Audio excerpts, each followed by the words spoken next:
Hello my dear students, welcome to our YouTube channel एडुपुर exam.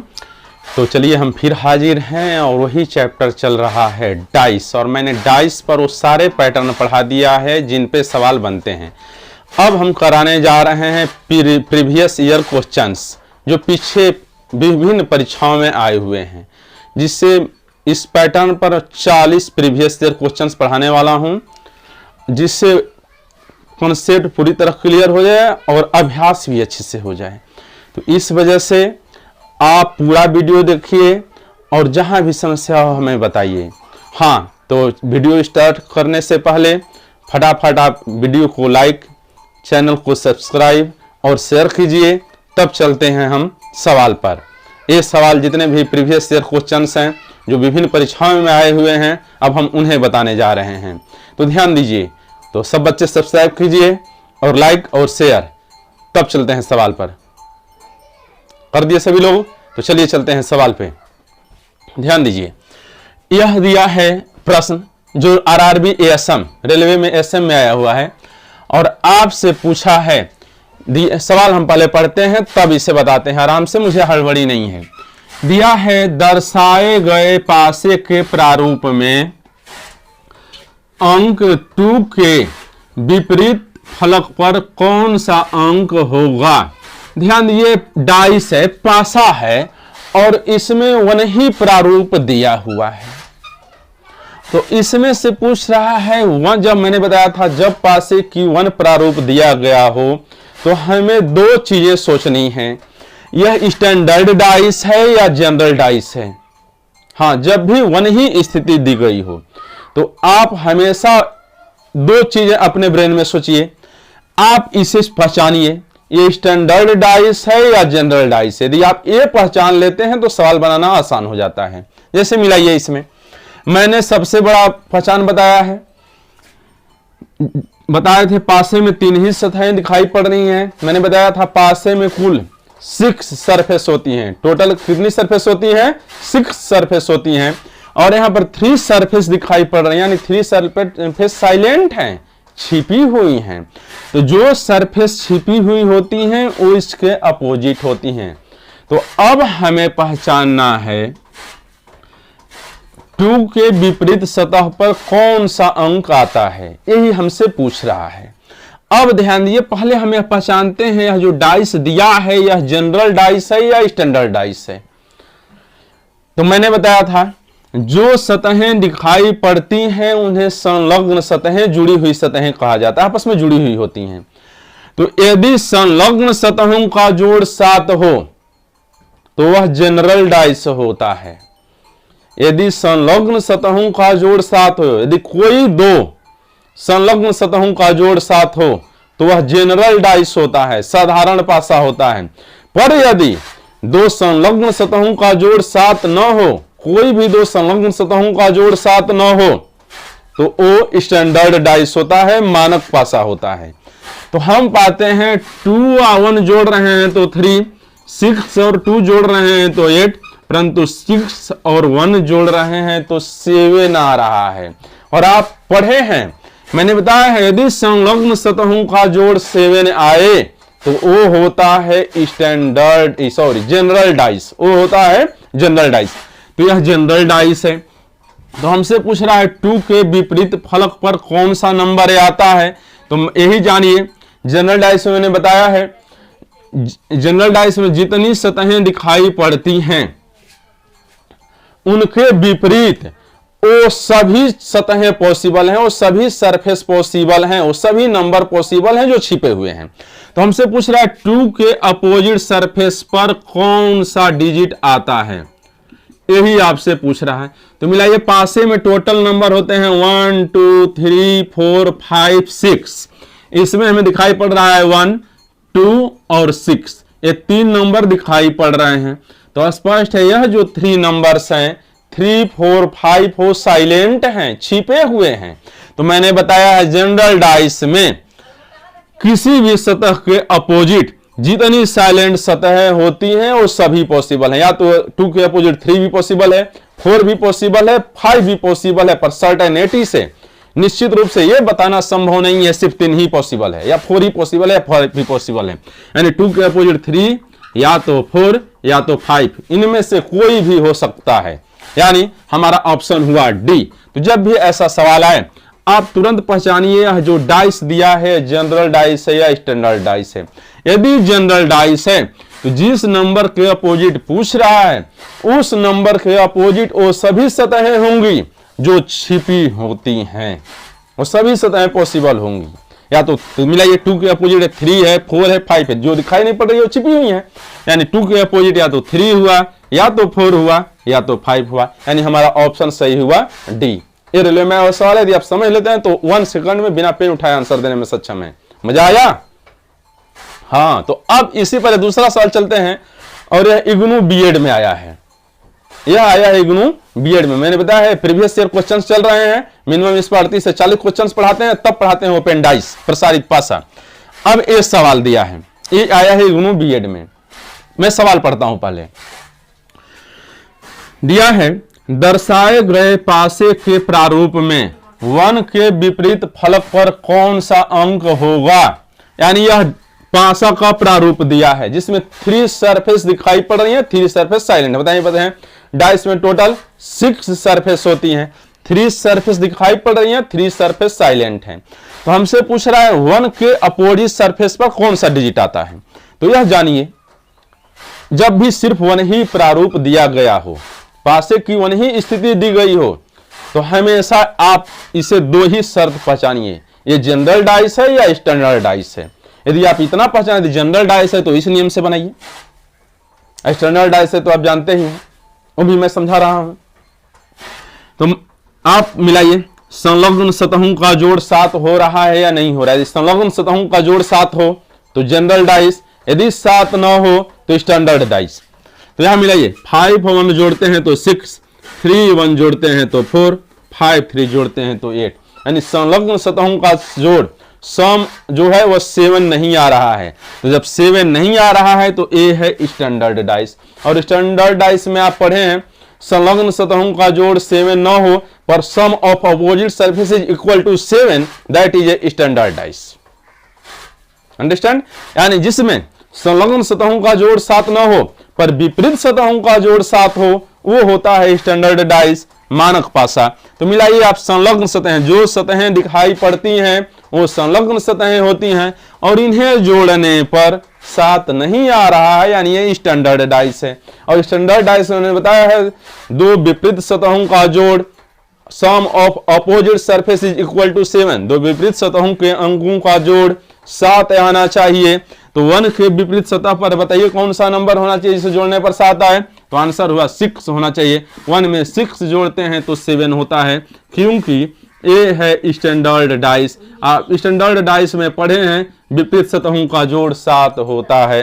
तो 1 के opposite वही नंबर होना चाहिए जिसे जोड़ने पर 7, यानी 1 के अपोजिट 6 होना चाहिए, दोनों जोड़ते हैं तो होता है 7। तो यदि स्टैंडर्ड डाइस आए तो आप इस रूल से बनाइए, यदि जनरल डाइस आए तो इस रूल से बनाइए। यदि नियम समझ लेते हैं तो बिना बनाए बिना पेन उठाए बनाने में सक्षम है। चलिए अब समझते हैं इस पर नेक्स्ट सवाल जो परीक्षा में आए हुए हैं। सवाल समझते हैं, ये दोनों सवाल मैट में आए हुए हैं। पहला सवाल दिया है दर्शाए गए पासे के प्रारूप में अंक 5 के विपरीत फलक पर कौन सा अंक होगा। अब ध्यान दीजिए, यहां भी 1 ही प्रारूप दिया है। तो मैंने बताया जब भी 1 प्रारूप दिया हो, ये ऑप्शन दिया है 1 2 1 4 1 2 4। तो मैंने बताया जब भी 1 प्रारूप दिया गया हो तो आप जांचिए स्टैंडर्ड डाइस है या जनरल डाइस है। जो दिया गया डाइस है वो स्टैंडर्ड डाइस है या जनरल डाइस है। यदि आप जांच लेते हैं बनाना आसान है तो तुरंत हम इसे जांचते हैं। अभी मैंने पीछे 2 सवाल बताया है। मैंने बताया है यदि संलग्न सतहों का जोड़, जो सतहें दिखाई पड़ रही हैं यदि उन्हें जोड़ने पर 7 आए तो जनरल डाइस, यदि 7 नहीं आए तो स्टैंडर्ड डाइस। मिलाइए 6 3 जोड़ते हैं 9, 5 3 जोड़ते हैं 8, 5 और 6 जोड़ते हैं 11। यानी संलग्न सतहों का जोड़ 7 नहीं आ रहा है, यानी ये है स्टैंडर्ड डाइस। और मैंने बताया है स्टैंडर्ड डाइस में opposite sum of opposite surface is equal to 7, विपरीत सतहों का जोड़ 7 होना चाहिए। तो भैया यहाँ ये 5 है और इसके अपोजिट ऐसा कौन सा नंबर है जो इसमें जोड़ें तो 7 आए, यानी 2। 5 में 2 जोड़ते हैं तो 7 आता है, यानी आंसर हुआ हमारा 2। ये स्टैंडर्ड डाइस है, यानी 5 के अपोजिट 2 होना चाहिए, दोनों जोड़ते हैं तो 7 होता है। बिना पेन उठाए नोट आंसर। समझ में आया? हाँ, ये चीज है। स्टैंडर्ड डाइस में विपरीत सतहों का जोड़ 7 होता है, तो 5 के विपरीत 2 होना चाहिए, तभी जोड़ते हैं तो 7 होना चाहिए, ये हमारा हो जाता है आंसर। अब ये भी सवाल मैथ में ऐसे भी समझते हैं। दिया है दर्शाए गए पासे के प्रारूप में 3 के विपरीत फलक पर कौन सा अंक होगा। ये डाइस है, मैंने बताया है जब भी डाइस की पासे की वन ही प्रारूप दिया गया हो तो आप हमेशा जांचिए वो पहले हमारा यही काम होना चाहिए, डाइस जो है स्टैंडर्ड डाइस है या जनरल डाइस है। यदि आप इतना जांच लेते हैं तो बनाना आसान हो जाता है। तो हम जांचते हैं। मैंने बताया यदि संलग्न सतहों का जोड़ 7 हो, यदि sum of joint surface equal to 7 that is a general dice, यदि not equal to 7 that is a standard dice. तो यहां मिला ये 4 और 3 जोड़ रहे हैं तो 7 आ रहा है, तो ऐसे ही स्पष्ट है जनरल डाइस है, ये है जनरल डाइस। तो आज से पूछ रहा है 3 के अपोजिट सरफेस पर कौन सा डिजिट होगा, तो मैंने यही बताया है जनरल डाइस में जितनी सतहें छिपी होती हैं वो दिखाई पड़ने वाली सतहों के अपोजिट पॉसिबल होती हैं। 100% नहीं बताना संभव, यही सतह पॉसिबल है, सभी सतहें पॉसिबल होती हैं। तो मैंने बताया है डाइस में टोटल 6 सरफेस होती हैं, 1 2 3 4 5 6, और इसमें सतहें दिखाई पड़ रही है 2 3 4 ये दिखाई पड़ रही हैं, 1 5 6 साइलेंट हैं। तो हमसे पूछ रहा है 3 के विपरीत कौन सी सरफेस पॉसिबल है, तो भैया 3 के विपरीत जनरल डाइस में वो सभी पॉसिबल हैं जो साइलेंट है, यानी या तो 1 भी पॉसिबल है या 5 पॉसिबल है या 6 पॉसिबल है, यानी आंसर हुआ 1 5 6। जब जनरल डाइस हो तो सभी नंबर पॉसिबल होते हैं, स्टैंडर्ड डाइस हो तो दोनों का जोड़ जिसमें 7 आ जाए वही नंबर पॉसिबल होता है। अब कॉन्सेप्ट क्लियर हुआ? हाँ, अब मजा आया है। तो चलिए नेक्स्ट सवाल जो प्रीवियस परीक्षाओं में आ रहे हैं, मैं हर वो बता रहा हूं जो परीक्षाओं में आए हैं। चलिए ये 2 सवाल समझते हैं, दोनों ही सवाल मैट में आए हुए हैं। नीचे जो सवाल है तो बहुत ही जबरदस्त है, अभी मैं जितना सवाल पढ़ाऊं ये उससे थोड़ा सा डिफरेंट है। हाँ, बीच बीच में थोड़ा सा हाई लेवल भी सवाल आने चाहिए, थोड़ा सा हाई लेवल है नहीं, थोड़ा सोचना है, डिफरेंट है इनसे। तो पहले हम ये सवाल समझते हैं तब इसे समझते हैं। अभी तो ध्यान दिए, दिया है मैट में आया हुआ सवाल है दर्शाए गए पासे के प्रारूप में अंक 4 के विपरीत फलक पर कौन सा अंक होगा। अब ध्यान दीजिए, यहां पूछ रहा है what is the digit of opposite surface of 4, यानी 4 के अपोजिट सरफेस पर कौन सा डिजिट संभव है। यहां ध्यान दीजिए, मैंने बताया है जब भी पासे की वन ही प्रारूप दिया गया हो, वन ही चित्र दिया गया हो, वन ही स्थिति दी गई हो, तो आप हमेशा जांचिए यदि उस पर नंबर हो, पासे पर यदि नंबर दिए गए हों तो आप हमेशा जांचिए वो स्टैंडर्ड डाइस है या जनरल डाइस है। तो आप जांच लेते हैं इतना तो सवाल वहीं पे समाप्त, आंसर तुरंत आ जाता है। तो हम जांचते हैं ये स्टैंडर्ड डाइस है जनरल डाइस है। तो मैंने बताया था यदि संलग्न सतहों का जोड़ 7 हो तो जनरल डाइस, यदि संलग्न सतहों का जोड़ 7 न हो स्टैंडर्ड डाइस। तो आप जांचिए 4 और 3 जोड़ रहे हैं तो 7 5 4 9 5 3 8, पर यहाँ मिले संलग्न सतहों का जोड़ 7 आ रहा है, 4 3 जोड़ रहे हैं तो 7 है, यानी जनरल डाइस है। तो अब आपसे पूछ रहा है 4 के अपोजिट सरफेस पर कौन सा डिजिट होगा। तो मैंने बताया था जनरल डाइस में जो सतहें दिखाई पड़ती हैं उनके अपोजिट वो सभी सतहें पॉसिबल होती हैं, वो सभी सरफेस पॉसिबल होते हैं जो साइलेंट होते हैं, छिपे होते हैं। तो आप मिलाइए, मैंने बताया है पासे पर टोटल 6 सरफेस है, यानी 6 डिजिट दिया है। इसमें से 3 4 5 ये 3 ठो तो दिखाई पड़ रहे हैं, यानी 1 2 6 साइलेंट हैं, 1 2 6 साइलेंट हैं, यानी 4 के अपोजिट या तो 1 होना चाहिए या तो 2 होना चाहिए या तो 6 होना चाहिए, यानी ऑप्शन वही सही है जिसमें या तो 1 आए या तो 2 आए या तो 6 आए। तो इसमें सिर्फ 1 दिया है, 2 6 नहीं दिया, इसमें 2 दिया है, 6 1 नहीं दिया है, इसमें 1 6 दिया है, 2 नहीं दिया है। हमने बताया जितनी सतहें साइलेंट होती हैं, जितने सरफेस साइलेंट होते हैं वो सभी पॉसिबल होते हैं, यानी 1 के अपोजिट 1 2 4 के अपोजिट 1 2 6 होना चाहिए, जो ऑप्शन में नहीं है, अतः हम डी ऑप्शन चुनते हैं, जानकारी अधूरी है। हाँ, डाटा इनएडिक्वेट, डाटा इनएडिक्वेट, तो ये होता है आंसर जब ऐसे सवाल आए। तो अब ये मैट में नीचे जो सवाल मैं बताने जा रहा हूं बहुत ही अच्छा सवाल है, आया है, और ए अभी मैं जितना सवाल पढ़ा हूं उससे थोड़ा सा डिफरेंट है, इसे भी हम समझते हैं। मैं इस सवाल पहले पढ़ता हूं तब इसे ध्यान से समझिए। बहुत ही अच्छा सवाल, बहुत ही सुपर्ब सवाल जो परीक्षा में आया है। दिया है एक पासे के निकटवर्ती फलकों पर घड़ी की सुइयों के चलने की दिशा में, यानी क्लॉकवाइज, घड़ी की सुइयों के चलने की दिशा मतलब क्लॉकवाइज चलने पर ए बी सी और डी लिखा गया है एवं ई और एफ को क्रमशः ऊपर एवं नीचे के फलकों पर लिखा गया है। इस पासे के ऊपरी फलक पर जब सी हो तो उसके नीचे के फलक पर कौन सा अक्षर होगा। बहुत ही जबरदस्त सवाल दिया है। पासे के निकटवर्ती फलकों पर घड़ी के सुइयों के चलने की दिशा में, यानी क्लॉकवाइज चलने की दिशा में क्रम से, सीरियल नंबर से ए बी सी और डी लिखा गया है। यानी ध्यान दीजिए, ए है क्लॉकवाइज ही ना होता है, फिर ऐसे होता है, फिर ऐसे, तो यहां घड़ी के सुइयों की चलने की दिशा में ए बी सी और डी, तो मिले यहाँ ए लिखा है तो यहाँ बी हुआ, यहाँ बी लिखा है तो यहाँ सी हुआ, सी लिखा है तो यहाँ डी हुआ, ऐसे लिखा गया है। अब दिया है एवं ई और एफ को क्रमशः ऊपर एवं नीचे, तो ई तो ऊपर दिया है तो एफ नीचे, एफ हुआ नीचे।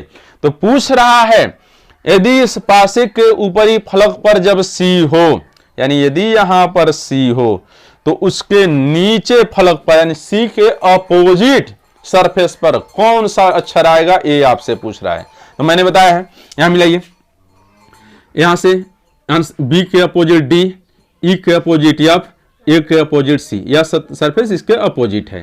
तो जानते हैं हम चाहे कहीं लिखें वो अपोजिट सरफेस तो आती ही है। यानी सी यदि ऊपर लेते हैं तो उसके नीचे ए आना चाहिए, यदि सी ऊपर लेते हैं तो उसके नीचे ए आना चाहिए, ए ऊपर लेते हैं तो उसके नीचे सी आना चाहिए। यानी सी के अपोजिट ए है और ए के अपोजिट सी है, तो चाहे कहीं भी लें वही आएगा, वो चेंज नहीं होगा। यानी ऊपरी फलक पर जब सी लेते हैं तो उसके नीचे ए आना चाहिए, ए होता है आंसर, ए होता है मास्टर रूल। अब समझ में आया, ये बड़ा ही जबरदस्त सवाल था। तो चलिए अब चलते हैं फिर नए सवाल, नेक्स्ट सवाल पर जो परीक्षाओं में आए हैं। स्टूडेंट्स, माय डियर फ्रेंड्स, तो ये दो सवाल समझते हैं। पहला सवाल सीएचएसएल में आया है और दूसरा सवाल जो है एसएससी सीपीओ में 2017 में आया है। ये दोनों सवाल समझते हैं। अभी जितने आप सवाल पढ़ रहे थे उसमें वन ही प्रारूप दिया गया था।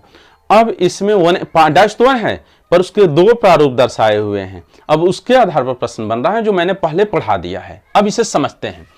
सवाल पहले, दर्शाए गए पासे के दो प्रारूपों में से अंक 3 के विपरीत फलक पर कौन सा अंक होगा। ध्यान दीजिए, पासे के दो प्रारूप दिया है, इसमें पूछ रहा है 3 के अपोजिट सरफेस पर कौन सा डिजिट होगा। तो मैंने बताया है जब भी दो या दो से ज्यादा प्रारूप दिया हो तो स्टैंडर्ड डाइस और जनरल डाइस जांचना जरूरी नहीं है, अब उसे पीछे छोड़ देते हैं। अब यहां सीधा लेते हैं, इनमें कितनी सरफेस सेम है यह जांचते हैं, या सरफेस सेम नहीं है ये जांचते हैं। तो आप पाइए इन दोनों में, दोनों प्रारूपों में वन सरफेस इक्वल है, सेम है। मिलाइए, यहां भी वन है, यहां भी वन है, और ये दोनों सरफेस डिफरेंट हैं। तो मैंने पढ़ाया है यदि पासे के दो प्रारूप दिए गए हों और उनमें वन सरफेस इक्वल हो तो सेम सरफेस से, इक्वल सरफेस से या तो क्लॉकवाइज या तो एंटी क्लॉकवाइज प्रसार लेते हैं। जिस सरफेस के नीचे जो सरफेस आता है वह उसके अपोजिट होता है। मैंने यही पढ़ाया। जैसे मिलाइए, मैं पहले पासे से क्लॉकवाइज प्रसार ले रहा हूं, यही ना क्लॉकवाइज इधर से ऐसे होता है, तो 1 है, 1 बाद आता है 5, 5 बाद 3। फिर दूसरी स्थिति से लेते हैं, सेम सरफेस नीचे, उस प्रसार हमेशा सेम सरफेस होता है और सेम सरफेस के नीचे ही सेम सरफेस लिखते हैं, इतना ध्यान देना है। तो यहाँ 1 है तो इस 1 के नीचे लिखे। अब आता है 1 बाद क्लॉकवाइज में 4, फिर आता है 2, ऐसे चलता है क्लॉकवाइज। तो फिर आया 4, फिर आया 2। अब जिस सरफेस के नीचे जो सरफेस आती है वह उसके अपोजिट होती है। तो हमसे पूछ रहा है 3 के अपोजिट सरफेस पर कौन सा डिजिट होगा।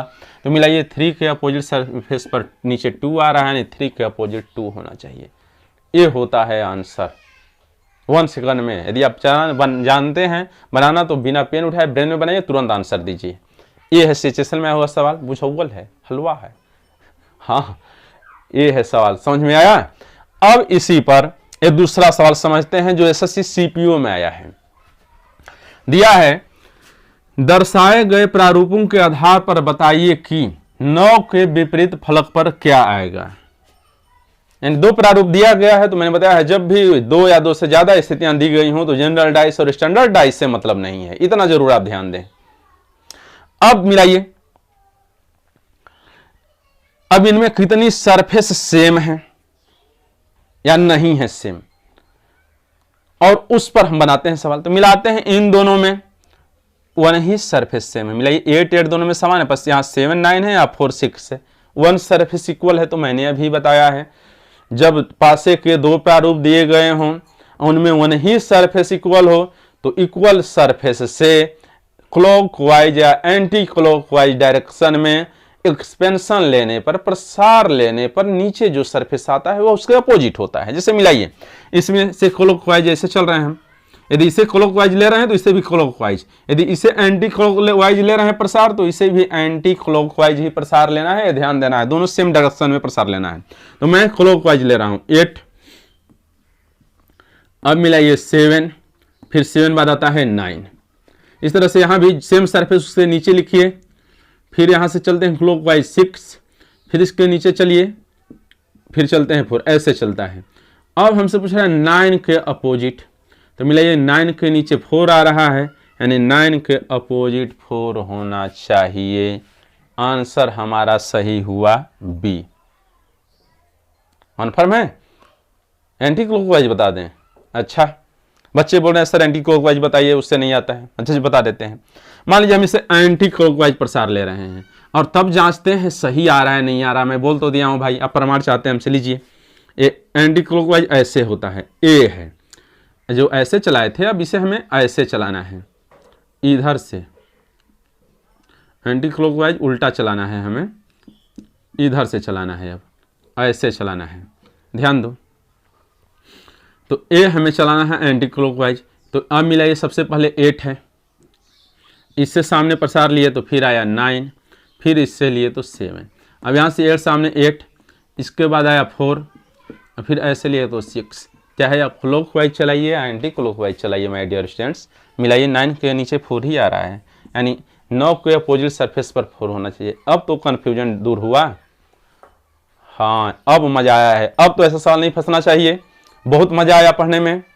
ध्यान दीजिए, सवाल दिया है, जो पहला सवाल है आरआरबी जेई में आया है और दूसरा सवाल है जो एसएससी स्टेनो में आया हुआ है। मैंने बोला ना, ये पासा ऐसा चैप्टर है जो हर परीक्षाओं में से सवाल बनता ही बनता है। तो चलिए समझते हैं ये सवाल। तो सवाल मैं पहले पढ़ता हूं तब समझाता हूं। दिया, नीचे दर्शाए गए एक पासे के प्रारूपों के आधार पर, मतलब पासा एक ही है, उसके 2 प्रारूप हैं, इसी प्रारूपों के आधार पर 1 के विपरीत फलक पर क्या आएगा, यानी 1 के अपोजिट सरफेस पर कौन सा डिजिट आएगा, ये आपसे पूछ रहा है।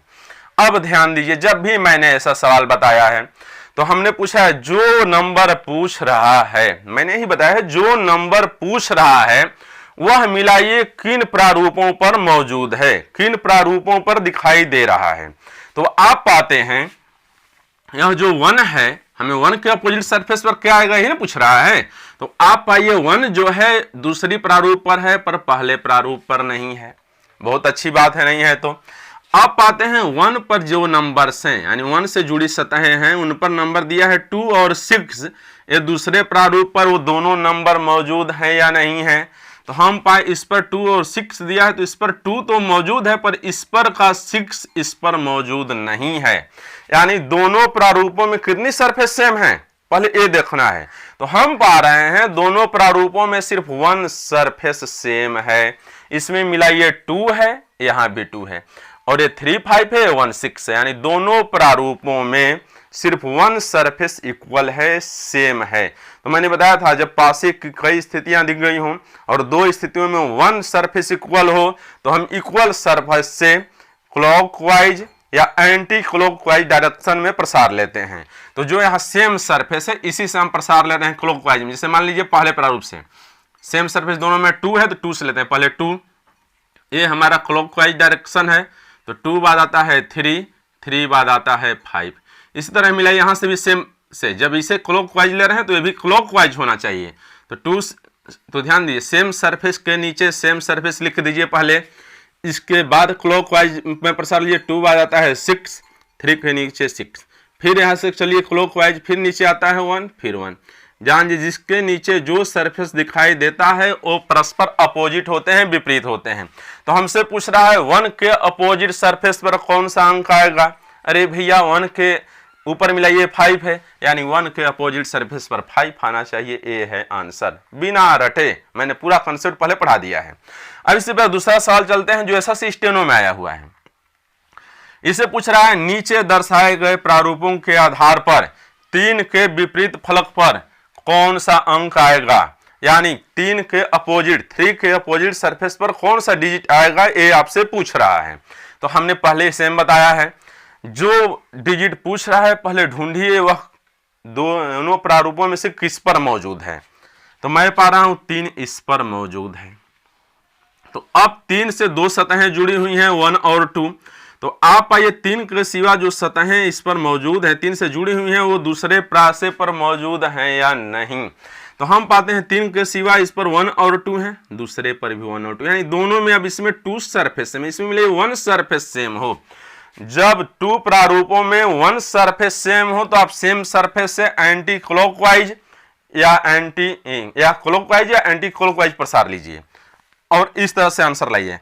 जब 2 प्रारूपों में 2 सरफेस सेम हो तो जिस तरह से बता रहा हूं आप इस तरह से बनाइए। मिलाइए इसमें दोनों प्रारूपों में 2 सरफेस सेम हैं तो जो सरफेस बचे होते हैं सेम नहीं होते हैं वो आपस में अपोजिट होते हैं, मैंने स्टडी भी पढ़ाया था। तो मिलाइए यहाँ भी 1, यहाँ भी 1, यहाँ भी 1, 2, यहाँ भी 2, यानी 2 सरफेस दोनों में सेम है। तो यह 3 और 4 सेम नहीं है, असमान है। तो बताए थे जो सरफेस सेम नहीं होते हैं वो अपोजिट होते हैं। जब पासे की 2 स्थितियां दी गई हों उनमें 2 सरफेस सेम हो, 2 सरफेस सेम हो तो जो बचे हुए सरफेस होते हैं वो जो होते हैं आपस में अपोजिट होते हैं, यानी 3 के अपोजिट सरफेस पर 4 होना चाहिए, यानी हमारा ऑप्शन सही हुआ ए। 3 के अपोजिट सरफेस पर 4 होना चाहिए, हमारा ऑप्शन सही हुआ ए। तो इस तरह से सवाल जब परीक्षा में आता है तो बनाते हैं। चलिए मिलते हैं नेक्स्ट सवाल समझते हैं। पहला सवाल जो है एसएससी सीपीओ में आया हुआ है और दूसरा सवाल जो है यूपीपीएससी प्री में आया, यूपीपीसीएस में प्री में आया हुआ है। तो पहले ये सवाल हम समझते हैं। सवाल मैं पढ़ता हूं, इसमें 3 स्थितियां दी गई हैं, इन्हीं स्थितियों के आधार पर 3 के अपोजिट सरफेस पर क्या आएगा यही आपसे पूछ रहा है। इसे सवाल समझिए। दिया है नीचे दर्शाए गए एक पासे के प्रारूपों के आधार पर 3 के विपरीत फलक पर क्या आएगा, 3 के अपोजिट सरफेस पर कौन सा नंबर आएगा ये आपसे पूछ रहा है। अब यहां ध्यान दीजिए, मैंने सबसे बढ़िया रूल बताया था, जिस सरफेस के अपोजिट पूछा जाए पहले वही डिजिट ढूंढिए वो किन किन प्रारूपों पर दिखाई पड़ रहा है। तो आप पाते हैं जो 3 है इन 2 प्रारूपों पर दिखाई पड़ रहा है। तो आप पाइए 3 पर जो नंबर्स हैं, 3 से जुड़े हुए जो नंबर्स हैं वो दोनों पर 3 1 3 1, तो 5 के अपोजिट तो 6 हुआ, पर हमसे 5 के अपोजिट तो पूछ नहीं रहा है।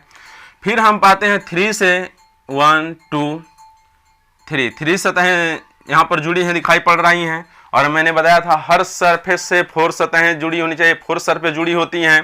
तो जाहिर बात है इस मेथड से इसे बनाना संभव नहीं है, तो इसे हम छोड़ते हैं। अब इन दोनों में लेते हैं, पाते हैं 3 भी इस पर है, इस पर जो नंबर है इस पर मौजूद है, ये भी मौजूद है, नहीं मौजूद है। तो मैंने बताया जब पासे की 2 सरफेस लेते हैं, जो नंबर पूछ रहा है, जिस नंबर को अपोजिट पूछ रहा है उसे तो लेना ही है, ये ध्यान दीजिए। चाहे आप ये 2 लीजिए या ये 2 लीजिए, लेना है। ये 2 लेते हैं तब भी आंसर सेम आता है, ये 2 लेते हैं तब भी आंसर सेम आता है। जैसे जांचिए, इन दोनों में सेम सरफेस सिर्फ 5 है। तो मैंने अभी सवाल पढ़ाया है जब पासे के 2 प्रारूपों में 1 सरफेस सेम हो तो सेम सरफेस से क्लॉकवाइज या एंटी क्लॉकवाइज प्रसार लेते हैं, एक्सपेंशन लेते हैं। तो यहां मिलाइए, दोनों में 5 है तो पहले से लेते हैं 5 क्लॉकवाइज, फिर 4, फिर क्लॉकवाइज, फिर 2। दूसरे से सेम सरफेस के नीचे सेम सरफेस लिख देते हैं, 5 बाद फिर 3 बाद फिर चलते हैं क्लॉकवाइज तो 1। जिस सरफेस के ऊपर नीचे जो भी नंबर आते हैं वो आपस में अपोजिट होते हैं। तो हमसे पूछ रहा है 3 के अपोजिट सरफेस पर कौन सा नंबर आएगा, तो मिलाइए 3 के ऊपर 4 है, यानी 3 के अपोजिट सरफेस पर 4 आना चाहिए। यही हो जाता है आंसर, इसी तरह से बनाया जाता है। अब समझ में आया? आप इससे पूछ रहे हैं, इससे लगाना संभव नहीं है। मिलाइए आप, इन दोनों में 1 भी सरफेस इक्वल नहीं है, इक्वल नहीं है तो फिर वहां ए मेथड अप्लाई नहीं होता है। ये नियम आप जानिए। तो अब चलते हैं नीचे दिए गए सवाल पर। ये सवाल आया है यूपीपीएससी प्री में। इसमें भी दिया है, नीचे दर्शाए गए प्रारूपों के आधार पर 3 के विपरीत फलक पर कौन सा अंक आएगा, यानी 3 के अपोजिट सरफेस पर कौन सा डिजिट आएगा, ये आपसे पूछ रहा है। 3 प्रारूप दिया गया है, ध्यान दीजिए।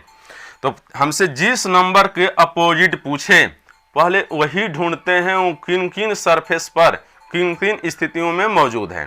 तो हम पाते हैं 3 पहली में, दूसरी में, तीसरी में। तो मैंने बताया था जब 3 जो दिया है वो तीनों स्थितियों में मौजूद हो तो आप पाइए उससे कितनी सतहें जुड़ी हुई हैं। मैंने बताया हर सरफेस से 4 सरफेस जुड़ी होती हैं, संलग्न होती हैं। तो 3 से यदि 4 सरफेस जुड़ी होनी चाहिए तो हम पाते हैं 3 से यहाँ से देखिए हर सरफेस से 4 सरफेस संलग्न होती हैं। तो 3 से यहाँ 2 जुड़ी है, 4 जुड़ी है। यहाँ मिलाइए 3 से यहाँ जुड़ा है 1 और 5। यहाँ मिलाइए 3 से जुड़ी है 1 और 2, जो इसमें पहले से हम दिखा दिए हैं।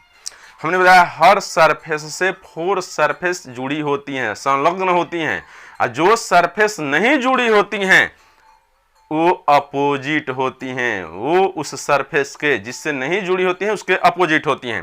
तो मिलाइए 3 से इसमें कौन सा नंबर नहीं जुड़ा है, तो मिलाइए इसमें 6 नहीं जुड़ा है। भाई पासे पर टोटल 6 सरफेस होती हैं और हर सरफेस पर 6 नंबर होते हैं, 1 2 3 4 5 6।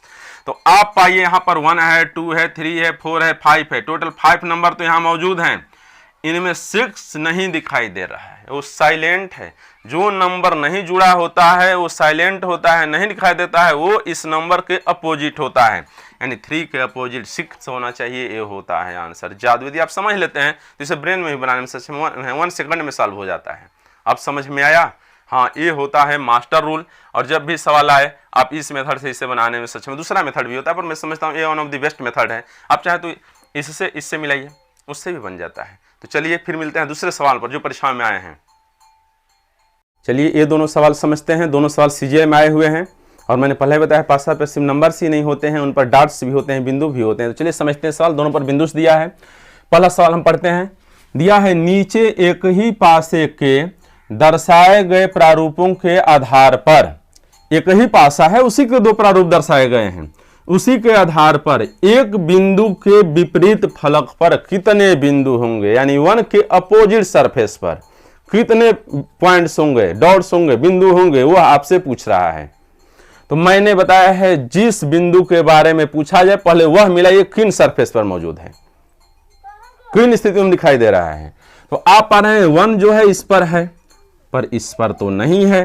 तो आप इससे जो जुड़ी सतहें हैं वो इस पर मौजूद है या नहीं। तो हम पा रहे हैं इस पर जुड़ी सतह 2 है तो इस पर भी 2 है, 2 तो मौजूद है पर 5 नहीं मौजूद है। तो आप पाइए दोनों में कितनी सरफेस इक्वल हैं, सेम हैं। तो हम पाते हैं दोनों में सिर्फ होने ही सरफेस सेम है, यहां भी 2 है, यहां भी 2 है। तो मैंने अभी बताया है जब पासे के 2 प्रारूपों में 1 सरफेस सेम हो तो सेम सरफेस से या तो क्लॉकवाइज या एंटी क्लॉकवाइज डायरेक्शन में प्रसार लीजिए, तुरंत आंसर आ जाता है। तो मिलाइए दोनों में 2 सेम है तो हम 2 से प्रसार लेते हैं।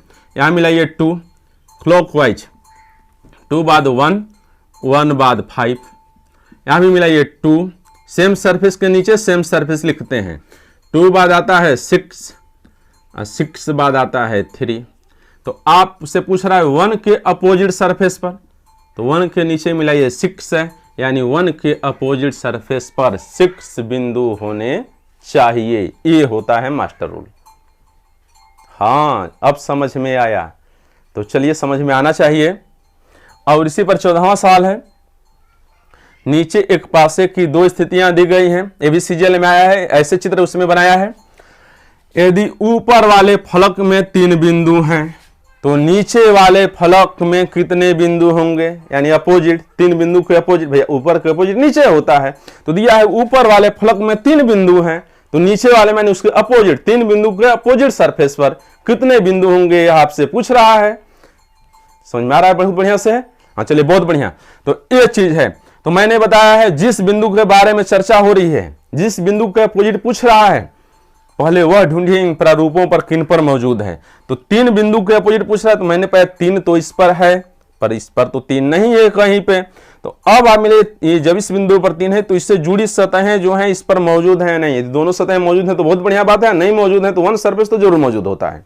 आप मिले, ये इस पर 6 7 है, इस पर 6 तो है, पर इससे जुड़ा 1 इस पर, यानी दोनों में सिर्फ 1 ही सरफेस सेम है। अभी जैसा मैंने ऊपर पढ़ाया है, जब पासे के 2 प्रारूपों में 1 सरफेस इक्वल हो, सेम हो, तो सेम सरफेस से क्लॉकवाइज या एंटी क्लॉकवाइज डायरेक्शन में प्रसार लीजिए और उसी सरफेस के नीचे जो भी बिंदु आता है वो उसके अपोजिट होता है। इसे मिलाइए, इस पर 6 है, 6 से मैं क्लॉकवाइज डायरेक्शन में प्रसार ले रहा हूं, 6 लिया, फिर आया 1, फिर आया 2। अब यहां से भी 6 से लीजिए, सेम सरफेस के सामने सेम सरफेस लिख देते हैं। 6 बाद आता है 4, फिर चलते हैं क्लॉकवाइज तो फिर आता है 5। तो हमसे पूछ रहा है, यहाँ सॉरी, ये 3 पॉइंट से, तो 1 के नीचे 3 आया। तो हमसे पूछ रहा है 3 बिंदु हो तो नीचे वाले फलक में कितने बिंदु होंगे। अब आप मिला लीजिए आराम से, मिलाइए। ये आया 6 1 3 आया, ए ले रहे हैं तो 6, फिर से इसे पसार लेते हैं, सॉरी ध्यान उधर चला है, बिंदु दे दिए थे। फिर समझिए, पहले हम 6 लिए, 6 बाद 1, 1 बाद 3, ये पहला डाइस हमने प्रसार लिया। दूसरे से ए है 6, फिर है 4, फिर है 5, यहाँ 5 है, पॉइंट से दिया हुआ है, मैंने एरो दिया है तब इसमें मिला है। ध्यान दीजिए, इसे यदि क्लॉकवाइज प्रसार लेते हैं तो इससे भी क्लॉकवाइज प्रसार लेते हैं। जिस सरफेस के नीचे जो मान आए वही उसके अपोजिट होता है। तो मतलब 3 के नीचे 5 आ रहा है, यानी 3 बिंदु के नीचे वाले फलक पर 5 बिंदु होने चाहिए, ये होता है आंसर। अब समझ में आया? हाँ, ऐसे बनाया जाता है। चलिए नेक्स्ट सवाल जो परीक्षा में आए हैं, चलिए ये 2 सवाल समझते हैं। पहला सवाल एसएससी सीपीओ में आया है और दूसरा सवाल यूपी बीएड में आया है। चलिए सवाल समझते हैं। दिया है, नीचे एक ही पासे के दर्शाए गए प्रारूपों के आधार पर 4 बिंदु के विपरीत फलक पर, 4 पॉइंट्स के अपोजिट फलक पर, अपोजिट सरफेस पर कितने बिंदु होंगे, यह आपसे पूछ रहा है।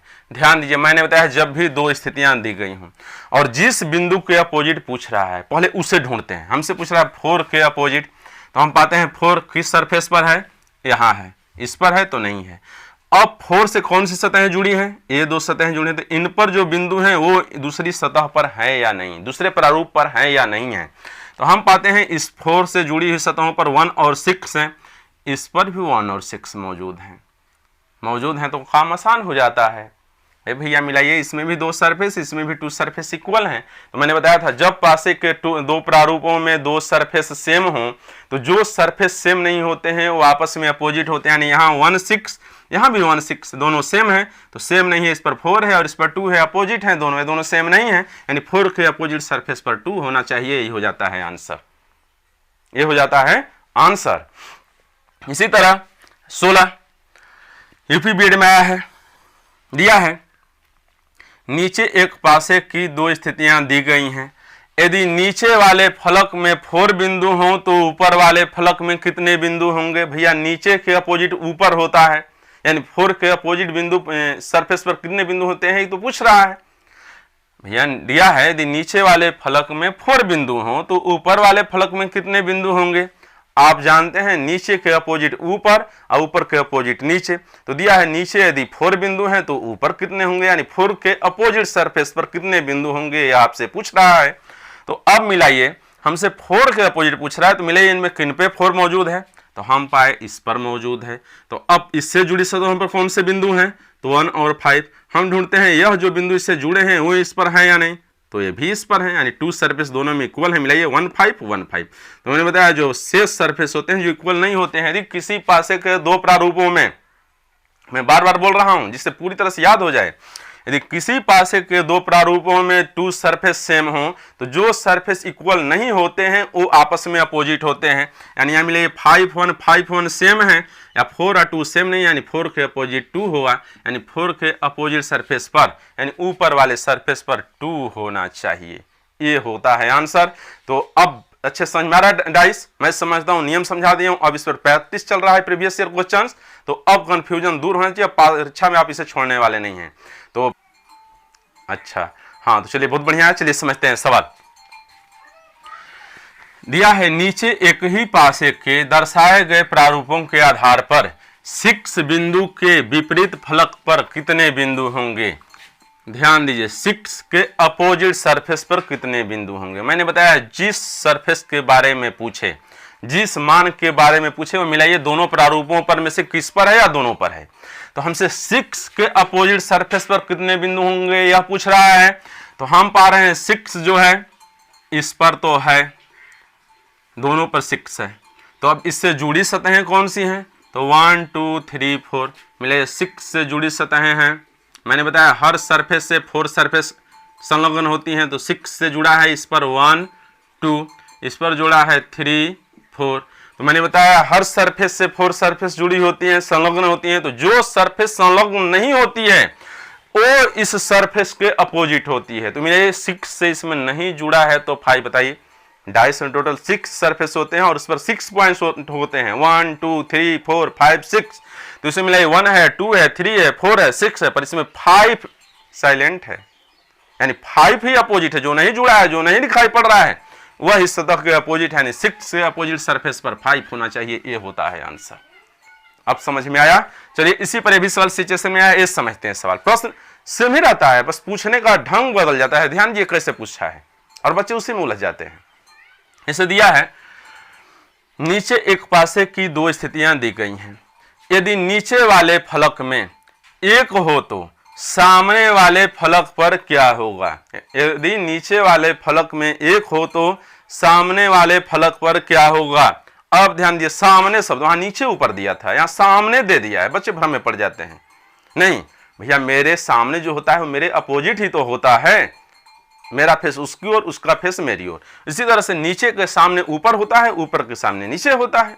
तो ये पूछ रहा है नीचे वाले फलक में 1 हो तो सामने वाले फलक पर, यानी ऊपर वाले फलक पर नीचे के अपोजिट सरफेस पर क्या होगा, यही पूछ रहा है। तो अब ध्यान दीजिए, हमसे दिया है नीचे वाले पर 1 है, तो हमसे जो नंबर पर के अपोजिट पूछ रहा है पहले वो नंबर ढूंढना है इनमें किन प्रारूपों पर मौजूद है। तो हम ढूंढते हैं 1 इस पर तो है पर इस पर नहीं है। अच्छा, बढ़िया बात है, नहीं है तो अब ढूंढते हैं 1 से जुड़ी सतहें पर जो नंबर्स हैं वो इस पर हैं या नहीं। तो 1 से जुड़ी हैं 2 और 4, हम ढूंढे 2 और 4 इस पर मौजूद हैं। तब तो काम आसान हुआ, बनाना आसान। मिलाइए, मैंने अभी बताया है यदि पासे के 2 प्रारूपों पर, यदि एक ही पासे के 2 प्रारूपों पर 2 सरफेस सेम हो तो जो सरफेस सेम नहीं होते हैं वो आपस में अपोजिट होते हैं। मिलाइए, एक दूसरे के अपोजिट होते हैं। मिलाइए, इसमें 2 4 इसमें 2 4, 2 सेम है, पर यहाँ 3 है और यहाँ 1 है, ये दोनों सेम नहीं है। तो जो सेम नहीं होते हैं वो एक दूसरे के विपरीत होते हैं, यानी 1 के अपोजिट सरफेस पर 3 होना चाहिए, यानी 1 के सरफेस सामने वाली सरफेस पे 3 होना चाहिए। ये होता है आंसर। अब समझ में आ रहा है। चलिए चलते हैं नेक्स्ट सवाल जो परीक्षा में आए हैं।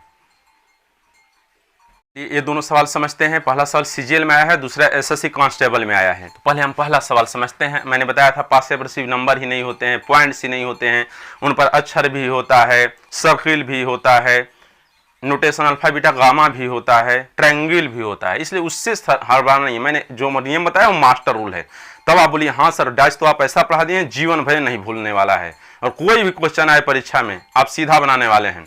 अब ये ध्यान दीजिए, दिया है नीचे एक ही पासे के दर्शाए गए प्रारूपों के आधार पर अक्षर भी के विपरीत फलक पर कौन सा अक्षर होगा।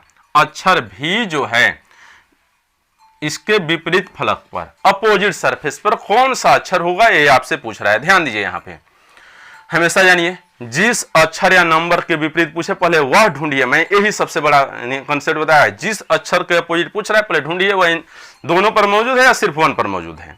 तो हमसे अक्षर भी पूछ रहा है, अक्षर भी इस पर है। अब पाते हैं अक्षर भी इस पर है तो इस पर तो नहीं है। फिर मिलेगा अक्षर भी से कौन से सरफेस जुड़े हैं, तो ये दो जुड़े हैं। इन पर आई जे है तो इस पर भी आई जे है, तो आई जे तो नहीं है पर जे जरूर है।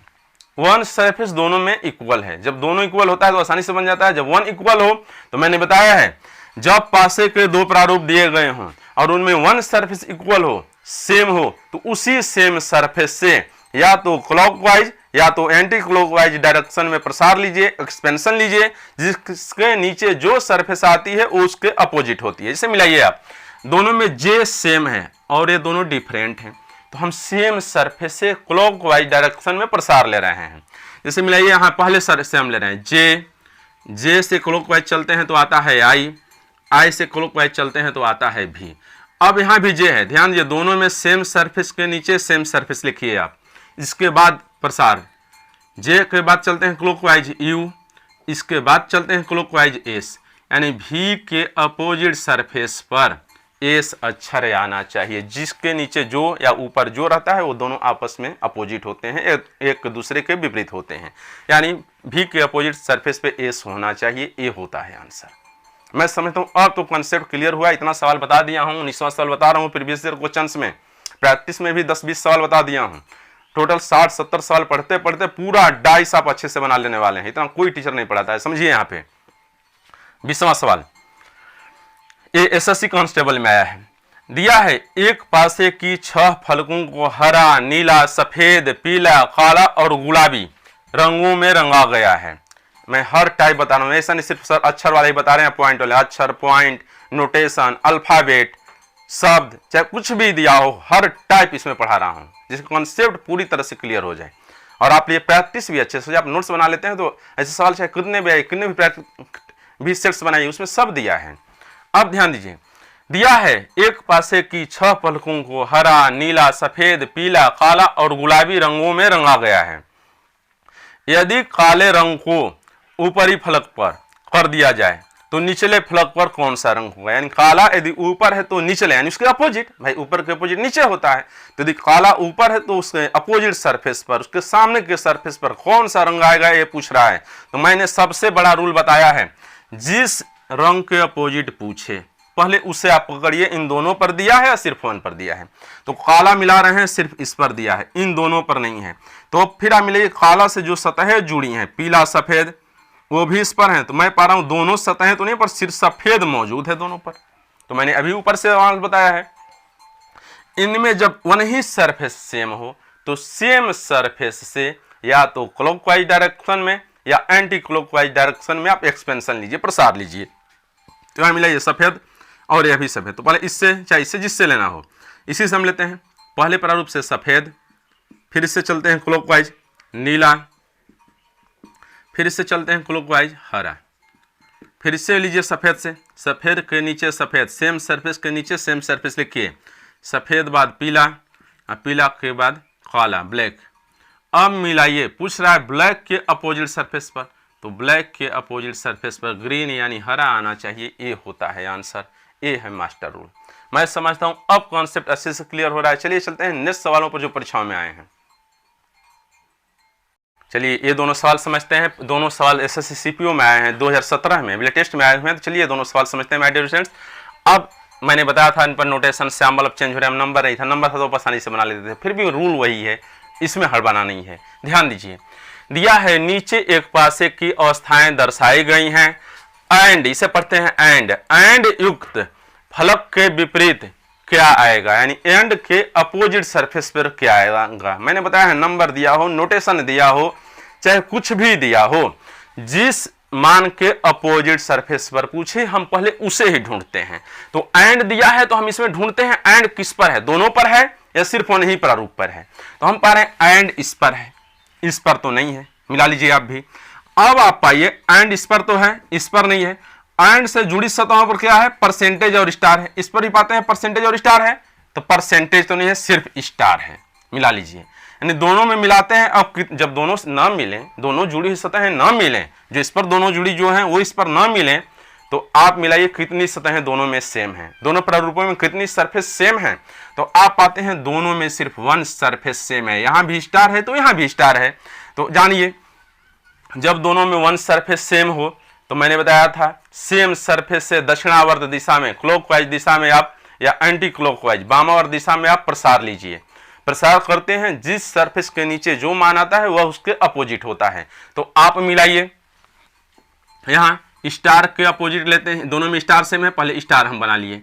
स्टार से पढ़िए दक्षिणावर्त, आ रहा है परसेंटेज, पहले प्रारूप से ले रहे हैं, फिर परसेंटेज के बाद आ रहा है एंड। इस तरह से इसमें में बढ़िए, स्टार के नीचे स्टार, सेम सरफेस के नीचे सेम सरफेस, फिर दक्षिणावर्त बढ़िए तो यह आ रहा है, फिर दक्षिणावर्त बढ़िए तो यह आ रहा है, एंड के मिलाइए इसके नीचे आ रहा है, यानी एंड के अपोजिट सरफेस पर यह आना चाहिए। ऑप्शन हुआ ए हो जाता है आंसर। मैं समझता हूँ अब समझ में आया है। हाँ, ये बात है, बहुत बढ़िया। इसी तरह से ए मिलाइए, ये भी एसएससी सीपीओ 2017 में आया है। दिया है नीचे एक पासे की 2 अवस्थाएं दर्शाई गई हैं, अल्फा युक्त फलक के विपरीत क्या आएगा, यानी अल्फा के अपोजिट सरफेस पर क्या आएगा। मैंने बोले जिस मान के अपोजिट सरफेस पर पूछे आप पहले उसे ढूंढिए, दोनों प्रारूपों पर वो मौजूद है या वो नहीं प्रारूप पर मौजूद है। तो हम अल्फा को ढूंढते हैं, अल्फा इस पर है पर इन दोनों पर तो नहीं है।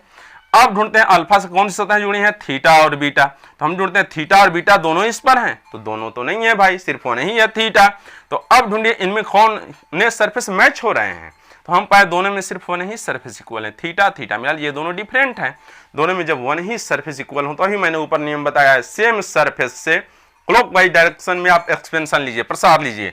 मिला ये पहले से लेते हैं थीटा, दोनों में थीटा सेम है, चलते हैं क्लॉकवाइज तो आता है बीटा, फिर चलते हैं तो आता है अल्फा। अब इससे भी पहले थीटा सामने थीटा, सेम सरफेस के सामने सेम सरफेस नीचे लिखना है, इतना ध्यान देना है, तभी आंसर सही आएगा। अब फिर चलते हैं आता है डेल्टा, फिर यहाँ से चलते हैं आता है गामा। यानी मिलाइए, हमसे पूछ रहा है अल्फा के अपोजिट सरफेस पर, मिलाइए अल्फा के नीचे गामा आ रहा है, यानी अल्फा के अपोजिट गामा है या गामा के अपोजिट अल्फा है, यानी आंसर हुआ हमारा ए। ऐसे बनाया जाता है सवाल यदि परीक्षाओं में आए तो। चलिए चलते हैं नेक्स्ट सवालों पे।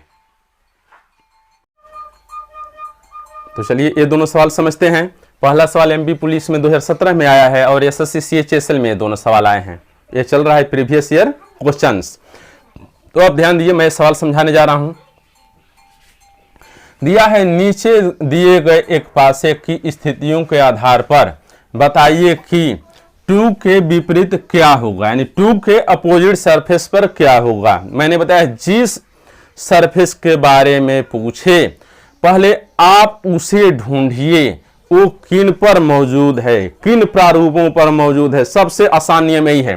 तो 2 पूछ रहा तो मैं पा रहा हूं इसमें नहीं है, इसमें नहीं, इसमें 2 है। तो अब पाइए इससे जुड़ी सतहें किन प्रारूपों पर दिखाई पड़ रही हैं। तो 2 से जुड़ी सतहों पर है 1 और 4।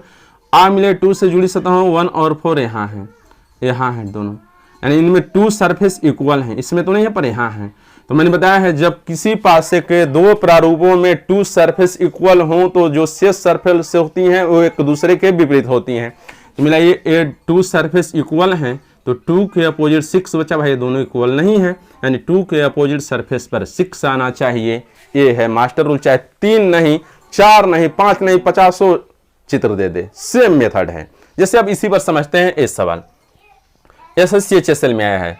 दिया है नीचे एक पासे के दिए गए 3 प्रारूप के आधार पर, मुझे 3 प्रारूप दिया है, आधार पर बताएं कि एक बिंदु वाले फलक के विपरीत फलक पर कितने बिंदु होंगे। यानी जिस 1 के अपोजिट सरफेस, जिस फलक पर, जिस सरफेस पर 1 पॉइंट से उसके अपोजिट सरफेस पर कितने पॉइंट्स होंगे, डॉट्स होंगे, पूछ रहा है। मैंने बताया है जिस बिंदु के बारे में पूछे पहले उसे ढूंढिए। हमसे एक के अपोजिट न पूछ रहा है, हम एक को ढूंढते हैं, इनमें किन पर मौजूद है। तो आप ढूंढिए, एक इन दोनों पर मौजूद है। अब तो मौजूद है तो मैंने पाया, हमसे एक के अपोजिट पूछ रहा है तो 1 और 1 से जुड़ी सतह है 2 और 3, इस पर 2 और 3 तो मौजूद नहीं है, 2 तो मौजूद है पर 3, यानी इन दोनों में 2 सरफेस तो मौजूद है, 2 1 2 1 सेम है, तो 3 के अपोजिट 5 आ जाता, परंतु हमसे 3 के अपोजिट तो पूछ नहीं रहा है, हमसे तो पूछ रहा है 1 के अपोजिट सरफेस पर। तो हम एक कंडीशन छोड़ देते हैं, या तो हम पहला और तीसरा ले लें तब, या दूसरा और तीसरा ले लें तब, वहां से आंसर मिल जाता है। इसे मिलाइए, यहाँ भी 1 है, इससे जुड़ी सतह 2 है, यहाँ भी 1 है, इससे जुड़ी सतह पर यहाँ पर 2 है, इस पर जुड़ी सतह पर 5 है, यहाँ भी 5 है। आंसर चला आया। मिलाइए, 1 पर से जुड़ी सतहों पर 2 और 5 है, इससे जुड़ी सतहों पर 2 और 5 है, मिलाइए इनमें किनमें 2 और 5 है, तो इस पर 2 और 5 है। तो मैंने अभी बताया है यदि किसी पासे के दो प्रारूपों पर 2 सरफेस सेम हो तो जो सरफेस सेम नहीं होती हैं वो एक दूसरे के विपरीत होती हैं।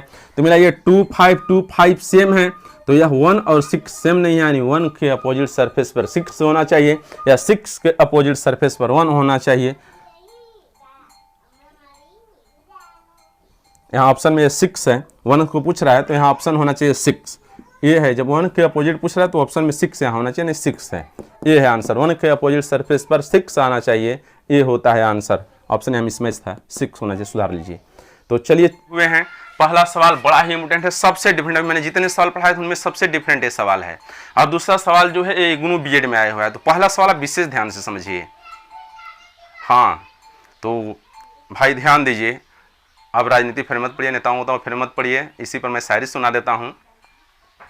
सितारों ने सारा गगन बेच डाला, सितारों ने सारा गगन बेच डाला, बहारों ने सारा चमन बेच डाला, मोहब्बत है सोने के सिक्कों से जिनको मिला जब भी मौका वतन बेच डाला, वतन बेच डाला। तो चलिए चलते हैं सवाल पर, तो वतन बेच ही रहे हैं। अब आप ध्यान दीजिए इन सवालों पर, उन सब चीज़ों से दूर रहिए। तो चलिए यहाँ समझते हैं, ये सवाल सबसे डिफरेंट सवाल है, ऐसा सवाल मैं नहीं पढ़ाया हूँ आप सबके लिए। यहाँ ध्यान देते हैं, दिया है नीचे एक पासे के दर्शाए गए 3 प्रारूपों के आधार पर बताएं कि बिंदु 6 के अपोजिट फलक पर क्या आएगा। पूछ रहा है, नीचे एक पासे के 3 प्रारूप दिए हुए हैं और उस आधार पर बताना है कि 6 के अपोजिट सरफेस पर क्या आएगा। अब प्रश्न उठता है, हम तो बताए थे भैया 6 के अपोजिट पूछ रहा है तो इसमें ढूंढिए 6 मौजूद है या नहीं। यदि मौजूद है तो आप आसानी से बना लेते थे, पर ये जो सवाल है इसमें मिले 6 के अपोजिट तो पूछ रहा है, 6 इसमें है ये नहीं है। मिलाइए ना, तो इस पर 3 2 4 3 4 5 3 1 5, 6 तो है ही नहीं और उसके अपोजिट पूछ दिया है, तब कैसे बनाया जाए। तो मैंने बताया है हर सरफेस से 4 सरफेस जुड़ी होती है। इसमें आप वो सरफेस ढूंढिए जो सबसे ज्यादा बार आई है और उसके आधार पर आंसर आता है। मिलाइए, जब वो जिस बिंदु के बारे में पूछ रहा है वो इसमें दिया ही नहीं है, तब कैसे लाते हैं उसके अपोजिट। आज वो भी समझ लीजिए, तब बोलिए हाँ सर मौज ही मौज, मौज कर दिया आपने, बहुत मजा आया। हाँ ध्यान दीजिए, तो मैं ये बता देता हूं, मान लीजिए जिस बिंदु के अपोजिट पूछ रहा है वो बिंदु है ही नहीं, वो बिंदु इन प्रारूपों में दिया ही नहीं है, चाहे 2 प्रारूप दिए गए हो 3 प्रारूप दिए गए हो, तब तो आप वो बिंदु ढूंढिए जो सबसे ज्यादा बार आया हो, पहले दूसरे तीसरे तीनों में आया हो या 2 में आया हो, पर आया हो, आप उसे ढूंढिए। तो मैं पा रहा हूं 3 जो है पहले दूसरे तीसरे 5 तो दोनों में आया है, पर 3 जो है 4 भी 2 में आया है, पर 3 ऐसा पद है जो तीनों में आया है। तो जो वही बिंदु ढूंढते हैं जो सबसे ज्यादा बार आया हो। तो आप ढूंढिए 3 इसमें भी आया है, इसमें भी आया है, इसमें भी आया है। तो स्पष्ट है, मैंने बताया है हर सरफेस से 4 सरफेस संलग्न होती हैं, यानी 3 से 4 सरफेस संलग्न होनी चाहिए। और जो सरफेस इससे संलग्न नहीं होगी वो इसके अपोजिट होगी। भाई जानते हैं आप डाइस पर टोटल 6 सरफेस होती हैं। तो आप मिलाइए 3 से जुड़ी हुई कौन सी सतहें, कौन सी सरफेस इससे संलग्न है। तो मिले 3 से संलग्न है 2 4, फिर मिलाइए यहाँ 3 से जुड़ी है 4 और 5, 4 तो आप लिख लिए हैं, ले लीजिए 5, फिर यहाँ मिलाइए 3 से जुड़ा है 1 और 5, 5 लिख लिए हैं, नहीं आपने 1 लिया 1। अब आप मिलाइए, पासे पर टोटल 6 सरफेस होती हैं तो 6 पॉइंट होते हैं, 6 बिंदु होते हैं। तो इनमें मिलाइए 1 है, 2 है, 3 है, 4 है, 5 है, 6 नहीं है, 6 साइलेंट है, यानी जो सतह नहीं जुड़ी है वही 3 के अपोजिट है। तो यानी 3 के अपोजिट हुआ 6 या 6 के अपोजिट हुआ 3, यानी 6 के अपोजिट फलक पर 3 आना चाहिए। ये हुआ आंसर, ये है मास्टर रूल। जब भी ऐसा सवाल है, ये डिफरेंट सवाल था, जितना सवाल आप पढ़े हैं 20 25 30 सवाल, सबसे डिफरेंट सवाल ये था। जिस बिंदु के बारे में पूछ रहा था वो बिंदु इस पर था ही नहीं। हर कंसेप्ट बता रहा हूं, क्लियर हो जाए डाइस में, तब आप बोलिए हाँ सर। अब ध्यान दीजिए, इसी पर एक सवाल जो इग्नू बीएड में आया है, अब तो कंफ्यूजन नहीं ना इसमें। हाँ, जब भी मान लीजिए जिस बिंदु के बारे में पूछे और वो बिंदु नहीं दिया गया हो इस पर, तो आप वो बिंदु ढूंढिए जो सबसे ज्यादा बार आया है और उस बिंदु के अपोजिट सरफेस लाइए, आप उसे संलग्न सतह लाइए, उसके अपोजिट लाइए, आंसर आ जाता है। अब चलते हैं इस सवाल पर, इग्नू बीएड में आया है। पूछ रहा है पासे में अक्षर एल के विपरीत फलक पर कौन सा अक्षर आएगा। अब ध्यान दीजिए, एक उन्हीं डाइस है, उसके 3 प्रारूप दिए गए हैं। इसमें पूछ रहा है एल के विपरीत फलक पर कौन सा अक्षर आएगा। हम मिलाते हैं एल इन तीनों प्रारूपों में से किसी पर है या फिर गायब है, जैसा पहला सवाल था। यदि गायब है तो वही नियम, नहीं गायब है तो पहले नियम जो मैं बताया हूं वही नियम बनाइए आप। हाँ, अब मजा आ रहा है, बहुत बढ़िया, ध्यान दीजिए, आना चाहिए। अब ढूंढते हैं एल, तो हम पाते हैं एल इस पर है, इन 2 पर नहीं है। मौजूद तो है ना भाई, तो बनाइए तुरंत। अब मिलाइए एल से कौन सी सतहें जुड़ी हैं, पी और वाई जुड़ा। अब ढूंढते हैं पी वाई किस पर है, तो हम पाते हैं इस पर पी और वाई है, यानी मिले इसकी 2 सतहें, इसकी 2 सतहें मिल रही हैं। तो मैंने बताया था यदि किसी पासे के 2 प्रारूपों पर 2 सरफेस इक्वल हो तो जो सरफेस इक्वल नहीं होती हैं वो एक दूसरे के विपरीत होती हैं, यानी एल के विपरीत ए हुआ। वो पी वाई तो सेम ना है, तो यही ना एल और ए ना डिफरेंट है जी, तो एल के विपरीत ए हुआ। यानी ऑप्शन में ढूंढिए, वो ऑप्शन से ऑप्शन ए सही, यानी एल के विपरीत ए होना चाहिए। ऐसे बनता है सवाल। चलिए चलते हैं नेक्स्ट सवाल। मैं हर बता रहा हूं सवाल, हर पैटर्न, कुछ भी नहीं छूटने वाला है, इसमें इतना मान लीजिए। चलिए ये सवाल समझते हैं माय डियर फ्रेंड्स। और यूपीएससी में सी सेट में वो सवाल है, मैं जितना सवाल पढ़ा हूँ ये उसमें अब तक का सबसे ज़बरदस्त सवाल है। हाँ, सबसे ज़बरदस्त सवाल है। तब बोलिए सर हर पेपर से लिया हूँ सवाल, सी सेट से, एसएससी से, एफसीआई से, बीएड से, एमपी पुलिस से, दिल्ली पुलिस से, हर पैटर्न से सवाल लिया हूँ और पढ़ा रहा हूँ। हर राज्यों से जो सवाल पूछ रहे हैं, सीजीएल से, सीएचएसएल से, तो ये जितना सवाल पढ़ा हूँ उसमें से मिला लीजिए सबसे बड़ा भी आया है और सबसे डिफरेंट सवाल है। मैं हर वो टाइप पढ़ा रहा हूँ जिससे परीक्षा आप आसानी से बना जाए। समझते हैं सवाल दिया है यूपीएससी में, आईएएस में, सी सेट में 2013 में आया था। दिया है एक घन के फलकों पर 1 2 3 4 5 और 6 के 6 अंक चिन्हित किए गए हैं। घन के 3 दृश्य नीचे दर्शाए गए हैं। ध्यान दीजिए, दिया है घन पर 6 सतहें होती हैं, 6 सतहों पर 6 बिंदु 1 2 3 4 5 6 भर दिया गया है और उसके 3 प्रारूप नीचे दर्शा दिया गया है। ये 3 प्रारूप हैं। अब फिर इन्हीं प्रारूप के आधार पर ये नीचे चित्र बनाया है और पूछ रहा है इस चित्र में 2 स्थान हटा दिया है और यहां भर दिया है ए और बी। दिया है नीचे दिए गए घन पर क्रमशः ए और बी चिन्हित 2 फलकों पर संभावित, सर्टेन नहीं, पॉसिबल, संभावित अंक क्या हो सकते हैं, यानी ए और बी स्थानों पर संभावित अंक क्या हो सकते हैं, ये आपसे पूछ रहा है। इस आधार बताना है, चित्र दिया है यहाँ पर, इस सतह पर 5 दिया है, 2 सतह आपसे पूछ रहा है ए और बी, और ऑप्शन दिया है ए में 2 और 3, बी में दिया है 6 और 1, सी में दिया है 1 और 4, डी में दिया है 3 और 1। अब सोचिए ये सवाल, तो ध्यान दीजिए मैंने बताया है जब भी ऐसा सवाल आए तो मिलाइए, यहाँ 5 दिया है ना, तो हमें जान जाइए ये 2-3 मेथड से बनता है, मैं अपने मेथड से बता रहा हूँ। यहाँ 5 दिया है तो जो भी सतहें यहाँ दिखाई पड़ती हैं वो 5 से जुड़ी होती हैं, संलग्न होती हैं, उसके अपोजिट नहीं होती हैं। तो यहाँ वही नंबर होंगे जो 5 के अपोजिट नहीं होंगे, वही नंबर पॉसिबल होंगे जो 5 के अपोजिट नहीं होंगे। इतना ध्यान देना है। हमने बताया जो सतहें दिखाई पड़ती हैं आपस में संलग्न होती हैं, अपोजिट नहीं होती हैं। तो यहाँ पर वही नंबर होंगे जो 5 के अपोजिट नहीं होंगे, जो उससे संलग्न हो सकते हैं, अपोजिट नहीं होना चाहिए, इतना ध्यान देना है। तो हम यहाँ 5 दिया है तो हम ढूंढते हैं 5 के अपोजिट नंबर लाते हैं, कौन सा नंबर अपोजिट है। तो मिलाइए, यहाँ 5 इन दोनों में मिलाइए, 5 इसमें है और 5 के साथ जुड़ा है 6 और 3, मिलाइए इनमें और किन में जुड़ा हुआ है। तो आप चाहें तो इससे इससे इससे इससे दोनों में से मिलाइए। 5 के साथ 6 भी जुड़ा है, 3 भी जुड़ा है, तो यहाँ 6 है, यहाँ 3 है, दोनों सेम नहीं है। तो आप चाहें तो ये 2 प्रारूप लीजिए, इसी से प्रसार लीजिए। मैंने बताया है जब 2 प्रारूपों में 1 सरफेस सेम हो तो सेम सरफेस से ही दक्षिणावर्त दिशा में प्रसार लेते हैं या वामावर्त दिशा में। तो आप ये दोनों प्रसार लेते हैं तब, या ये दोनों में प्रसार लेते हैं तब 5 के अपोजिट दिशा में जो भी सरफेस होती है वो निकल जाती है। जैसे मिलाइए, यहाँ मैंने ये दोनों, मान लीजिए मैं ये दोनों ले लेता हूँ, 5 के अपोजिट चाहिए हमें, भाई अपोजिट नंबर यहाँ नहीं होना चाहिए, अपोजिट नंबर निकल जाए तो आंसर आसान हो जाता है। तो आप मिलाइए यहाँ से इन 2 प्रारूप में, दोनों में सेम सरफेस 3 है। तो पहले इससे हम लेते हैं क्लॉकवाइज डायरेक्शन में एक्सपेंशन। तो 3 बाद आता है 2, 2 बाद आता है 1, यहाँ से लेते हैं 3 बाद 6, 6 बाद 5। तो आप मिलाइए 5 के अपोजिट सरफेस पर 1 आ रहा है। भाई इसे क्लॉकवाइज चला रहे हैं तो इसे भी क्लॉकवाइज चलाना है। सेम सरफेस के नीचे सेम सरफेस ही लिखा जाता है। तो आप मिलाइए 1 के नीचे 5 आ रहा है, यानी 5 के अपोजिट सरफेस पर 1 है। इतना तो सर्टेन हुआ, निश्चित हुआ। तो यहाँ वही मान ऑप्शन में सही होगा जिसमें यहाँ 1 नहीं होना चाहिए। भाई 5 के अपोजिट 1 है और ये जो सतहें दिखाई पड़ रही हैं वो संलग्न है, अपोजिट नहीं है 5 के। तो ऑप्शन वह ढूंढिए जिसमें 1 न हो। तो मैंने मिलाया यहाँ 1 है, इसमें 1 है, इसमें 1 है, यानी ये दोनों में से जिनमें 1 है वो तो यहाँ पॉसिबल ही नहीं है।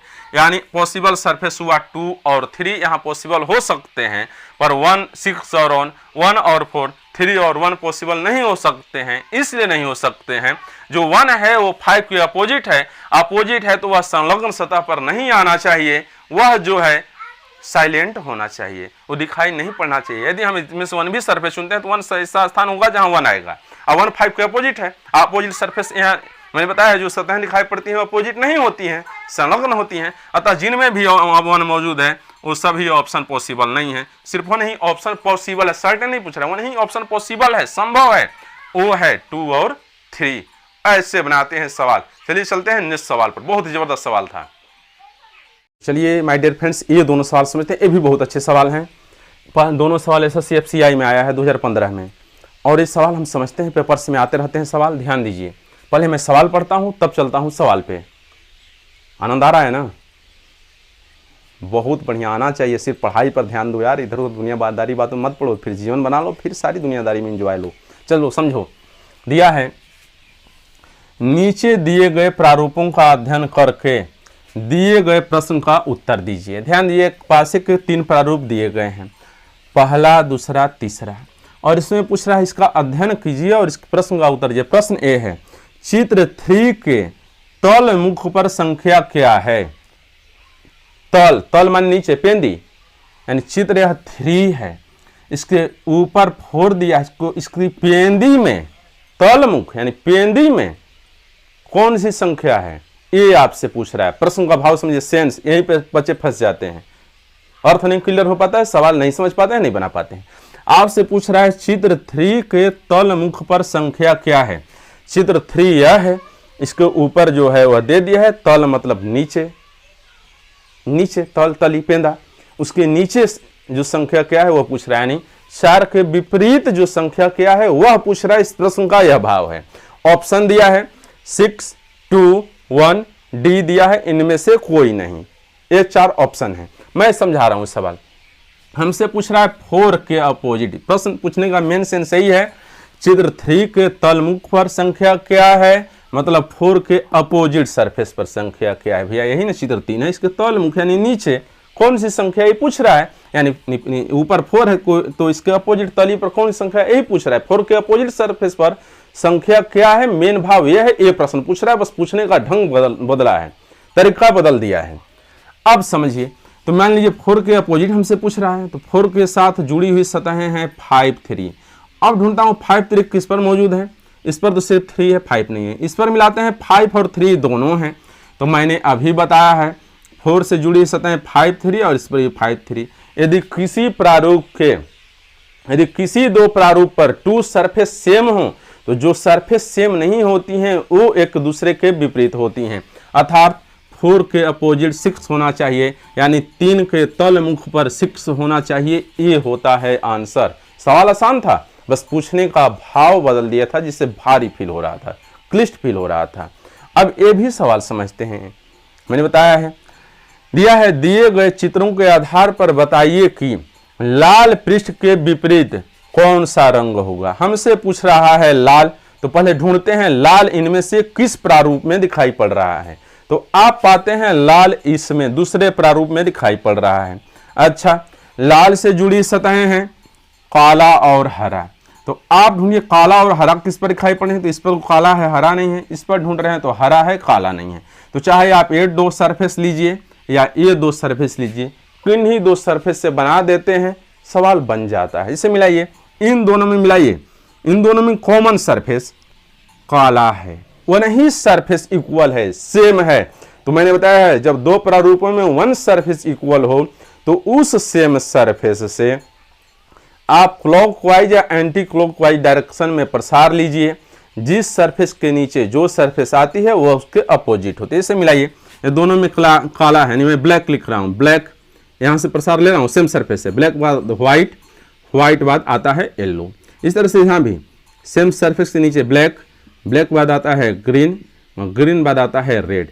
तो पूछ रहा है लाल पृष्ठ यानी रेड सरफेस के विपरीत कौन सा हुआ, मिलाइए, रेड के विपरीत येलो होता है, यानी ऑप्शन हमारा डी हुआ येलो।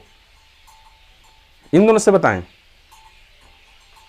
अच्छा चलिए, मान लीजिए बहुत बच्चे बोल रहे हैं सर इन दोनों से बताइए, येलो ही आता है, आप बोले हैं इनसे चाहे इनसे किसी, मैंने बोला है ना इस दोनों में कॉमन सरफेस वन सेम है, तो इसी मेथड से बने आंसर सेम है, चाहे आप ये दो लेते हैं तो ये दो लेते हैं तो। जांचना चाहते हैं मैं बता देता हूं, ध्यान दीजिए। मान लीजिए मैं ये दो लिया, अब इन दोनों में कॉमन सरफेस मिलाइए, ग्रीन है, हरा है, तो मैं हरे से जो सेम है उसी से प्रसार लेते हैं। तो यहाँ मैंने इससे लिया ग्रीन से, ग्रीन, ग्रीन बाद रेड, रेड बाद ब्लैक। अब इसमें मैं ग्रीन नीचे बताएं, सेम सरफेस के नीचे सेम सरफेस, ग्रीन बाद येलो, येलो बाद ब्राउन। अब आपसे पूछ रहा है रेड सरफेस के अपोजिट मिलाइए, यहां भी वही चीज वाई आर वाई आर, दोनों सरफेस एक दूसरे के अपोजिट होती हैं, यानी रेड के अपोजिट सरफेस पर येलो होना चाहिए। कॉन्सेप्ट पूरी तरह से क्लियर होना चाहिए, कोई कंफ्यूजन नहीं। पूछा आपने, मैंने बता दिया ना, तो मैं बोल रहा हूं उसे जानिए, सर बनाए हैं, जाने हैं तब बता रहे हैं। तो मिलाइए, आप ये दो लेते हैं तब, अच्छा ये दो लेते हैं तब, सेम आंसर आता है। चलिए चलते हैं नेक्स्ट सवाल पे, समझते हैं। पहला सवाल आया है सीजीएल में, दूसरा सवाल आया है सीएचएसएल में। अब दिया है पासे की 4 स्थितियां दी गई हैं, वन की प्रतिकूल स्थिति की संख्या बताइए। अर्थ सेम है, बस पूछने का ढंग बदल गया है। यानी वन की प्रतिकूल यानी अपोजिट, वन की अपोजिट सरफेस पर कौन सी संख्या वो आपसे पूछ रहा है। आप मिलाइए, वन है, वन किस में है, इन दोनों में है, तो यहां से तो मिलाइए, दो सरफेस सेम नहीं आ रहा है। अच्छा यहाँ मिलाइए, यहाँ वन इसमें है, वन इसमें है, वन से जुड़ी सरफेस है 9 8, 9 8 किस पर, इस पर 9 है 8 नहीं है, यहाँ 9 है 8 नहीं है, यहाँ 8 है, इसे हम छोड़ देते हैं। अब यहाँ मिलाइए, यहाँ वन से जुड़ी है 9 और 7। अब मिलाइए, वन से 9 7 जुड़े हैं तो 9 7 और किसी पर मौजूद है, किसी प्रारूप पर, तो हम पा रहे हैं 9 7 यहाँ मौजूद है। तो अभी मैंने बताया है यदि दो प्रारूपों पर टू सरफेस सेम हो, इक्वल हो, तो जो सरफेस सेम नहीं होती हैं वो एक दूसरे के अपोजिट होती हैं, विपरीत होती हैं। मिलाइए, 9 7 9 7, टू सरफेस सेम है दोनों में, तो जो बचे हुए सरफेस हैं वो एक दूसरे के अपोजिट हुए, यानी वन के अपोजिट सरफेस पर 6 होना चाहिए। ये होता है आंसर, ये है मास्टर रूल। बिना पेन उठाए 1 सेकंड में आंसर, यदि आप समझ लेते हैं प्रैक्टिस ऐसा सवाल तो। अब ये सवाल सीएचएसएल में आए भी समझते हैं, चाहे 4 प्रारूप में 40 दिन, नियम सेम जो बता रहा हूं इसी पर बनाना है। जैसे मिलाइए, नीचे एक पासे के दर्शाए गए 4 प्रारूपों के आधार पर बताइए कि 6 के विपरीत फलक पर कौन सा अंक होगा, 6 के अपोजिट सरफेस पर कौन सा डिजिट आएगा, ये आपसे पूछ रहा है। अब मिलाइए, 6 है किस पर, 6 भाई इन चारों प्रारूपों में से इस पर है, और पर तो है नहीं। अब 6 से मिलाते हैं, इससे कौन से सतह पर कौन सा नंबर जुड़ा है, तो 2 और 3, 6 से संलग्न सतहों पर 2 और 3 हैं। अब ढूंढते हैं वह सरफेस जिन पर 2 और 3 मौजूद हैं, तो हम पा रहे हैं 2 और 3 यहाँ भी हैं, यहाँ पर ध्यान दीजिए ये डिफरेंट, 2 और 3 यहाँ भी हैं और 2 और 3 यहाँ भी हैं। मिलाइए, 2 3 यहाँ है, 2 3 यहाँ है, इस पर तो सिर्फ 2 है, 3 नहीं है। तो मैंने बताया था 2 3 दो सरफेस सेम है, तो यदि किसी पासे की दो सतहों पर 2 सरफेस सेम हो, तो जो सरफेस डिफरेंट होती हैं वो एक दूसरे के विपरीत होती हैं, अपोजिट होती हैं। तो मिलाइए, 2 3 सेम है, यानी यहाँ डिफरेंट सरफेस है 6, यहाँ डिफरेंट सरफेस है 1, यानी 6 के अपोजिट सरफेस पर 1 होना चाहिए। पहले और तीसरे से हम ले लेते हैं आंसर, सभी लेना जरूरी नहीं है, ये होता है मास्टर रूल। तो चलिए मिलते हैं। हाँ, सुना है समंदर को बहुत घुमाने आया है, उधर ही ले चलो कश्ती जहां तूफाने आया है। हाँ, तो चलिए उधर ही ले चलते हैं सवाल, जिधर बहुत भारी भारी सवाल आते हैं। भाई बोलते हैं बड़े बड़े तूफान हैं, वो सवाल नहीं बनते हैं आप सबसे। चलिए मैं उसे बताता हूँ। तो चलिए सवालों पे, पहला सवाल एसएससी एफसीआई में आया हुआ है, दूसरा सवाल एसएससी सीजीएल में आया है। तो चलिए ये सवाल समझते हैं। मैं पहले सवाल पढ़ता हूँ तब समझाता हूँ। एक पासे के दर्शाए गए 4 प्रारूपों के आधार पर 3 की विपरीत फलक पर कौन सा अंक आएगा। यानी एक ही पासा है, उसी के 4 प्रारूप दर्शाए गए हैं, तो पूछ रहा है 3 के अपोजिट सरफेस पर कौन सा डिजिट आएगा, ये आपसे पूछ रहा है। ध्यान दिए, हमसे 3 के पूछ रहा है, तो पहले ढूंढते हैं 3 इन पर दिया गया है या नहीं दिया गया है, इन प्रारूपों पर किन पर मौजूद है। तो हम पाते हैं 3 इस पर मौजूद है और इन सभी पर मौजूद नहीं है। अब पाते हैं 3 से कौन कौन सी सतहें जुड़ी हैं, तो 5 और 6। तो 3 से संलग्न सतहों पर 5, 6 हैं, तो हम ढूंढते हैं अन्य प्रारूपों पर भी 5, 6 मौजूद हैं या नहीं है, दोनों हैं या सिंगल हैं। तो आप ढूंढिए, तो इस पर 5, 6 हैं, तो अब हमारा शेष ढूंढना जरूरी ही नहीं है, यहीं पे हमारी खोज समाप्त हो जाती है। मिलाइए, इस पर भी 5, 6, इस पर भी 5, 6 मिलाइए। जब पासे की 2 प्रारूपों पर, उधर ही है, 2 प्रारूपों पर 2 सरफेस सेम हो, तो जो सरफेस सेम नहीं होती हैं वो एक दूसरे के विपरीत होती हैं। यानी यहाँ 5, 6 सेम है, अतः यहाँ पर 3 और 4 सेम नहीं है, यानी ये एक दूसरे के विपरीत हैं। यानी 3 के अपोजिट सरफेस पर 4 आना चाहिए, ये होता है आंसर। यदि आप इतना मैं बता रहा हूँ, इतना प्रैक्टिस हो जा रहा है 50-60 सवाल, जिसे डाइस अब कंफ्यूजन नहीं होना चाहिए। अब ये दूसरा सवाल है, ये आया है सीजीएल में, पूछ रहा है दर्शाए गए प्रारूपों के आधार पर एक बिंदु के विपरीत फलक पर कितने बिंदु होंगे। यानी वन के अपोजिट सरफेस पर कितने पॉइंट्स होंगे, डॉट्स होंगे, वो आपसे पूछ रहा है। ध्यान दीजिए, जिसके बारे में पूछ रहा है पहले उससे ढूंढते हैं 1 भैया यहाँ दिया है या नहीं दिया है। तो मिलाइए, 1 तो दिया है ना, 1 यहाँ भी है, 1 यहाँ भी है। अब मिलाइए, यहाँ 1 से जुड़ी हुई सतहें हैं 2, 3, ये 2, 3 और किसी पर हैं, पहले हम पहली स्थिति से लेते हैं। तो इस पर तो 2 है, 3 नहीं है। इस पर मिलाइए 2 है, 3 नहीं है। इस पर 2 और 3, हमारा खोज समाप्त। पहले और चौथे मिलाइए 2, 3, 2, 3, 2 सरफेस सेम है, इसलिए ज़्यादा ढूंढना जरूरी नहीं है, और मेथड से बन जाता है। 2, 3, 2, 3 सेम है। 2 सरफेस जब सेम हो, तो मैंने बताया है जो सरफेस सेम नहीं होती हैं वो एक दूसरे के अपोजिट होती हैं। तो मिला यहाँ 2, 3, 2, 3 सेम है, तो यहाँ 1 है और ये 6 है, दोनों सेम नहीं, यानी 1 के अपोजिट सरफेस पर 6 पॉइंट्स होने चाहिए, 6 बिंदु होने चाहिए, ये होता है आंसर। चलिए नेक्स्ट सवालों पे चलते हैं। सवाल समझते हैं। ये सवाल पहला फिर एसएससी एफसीआई में है, दूसरा एसएससी एचएसएल में है। ध्यान ये दिया है, एक पासे के दर्शाए गए 4 प्रारूपों के आधार पर 3 बिंदु की विपरीत फलक पर कितने बिंदु होंगे। 3 के अपोजिट सरफेस पर कितने बिंदु होंगे, हमसे 3 पूछ रहा है, तो हम ढूंढते हैं 3 किन में मौजूद है। तो हम पाते हैं 3, 1, 2, 3 3 स्थितियों में मौजूद है। तो 3 से जुड़े सरफेस किन पे मौजूद है, आप ढूंढिए। 3 है, 3 से मैंने बताया हर सतह से 4 सतहें जुड़ी होती हैं, तो 3 से यहाँ जुड़ा है 4 और यहाँ जुड़ा है 6। यहाँ 3 से जुड़ा है 4 और 1, 4 तो दिए हैं 1। यहाँ 3 से जुड़ा है 2। तो अब इनमें मिलाइए, 3 से नहीं जुड़ा है, जो सरफेस 3 से संलग्न नहीं होती है वह उसके अपोजिट होती है। यानी 3 से संलग्न मिलाइए, इसमें 5 नहीं है, यानी 3 के अपोजिट सरफेस पर 5 होना चाहिए, ये है आंसर। अब इस तरह ये पूछ रहा है, सीएचएसएल में सवाल है, दर्शाए गए प्रारूपों के आधार पर डी के विपरीत फलक पर क्या आएगा। हम ढूंढते हैं डी किन पर मौजूद है, तो डी इस पर भी है, इस पर भी है, तो पहले इससे ढूंढते हैं। डी से कौन सी सतहें जुड़ी हैं, एस और एम। एस और एम है किसी पर, तो हमें यही मिल जाते हैं पहले और दूसरे पर, S M S M. Answer चला आया। मिले इस पर 2 सरफेस, इस पर 2 सरफेस सेम है। तो मैंने बताया है जब 2 प्रारूपों पर 2 सरफेस सेम हो तो बची हुई सतहें एक दूसरे के अपोजिट होती हैं, यानी डी के अपोजिट डब्ल्यू हुआ। आंसर हुआ डी के अपोजिट सरफेस पर डब्ल्यू होना चाहिए, ये होता है आंसर। थोड़ा तेज पढ़ाए हैं इसलिए पढ़ाएं, आप इतना सवाल पढ़ लिए हैं तो अब इसे आसानी से बना लेंगे। चलिए चलते हैं नेक्स्ट सवालों पे। ये दोनों सवाल समझते हैं। पहला सवाल इससे सीपीओ में आया है, दूसरा सवाल सीएचएसएल में आया है।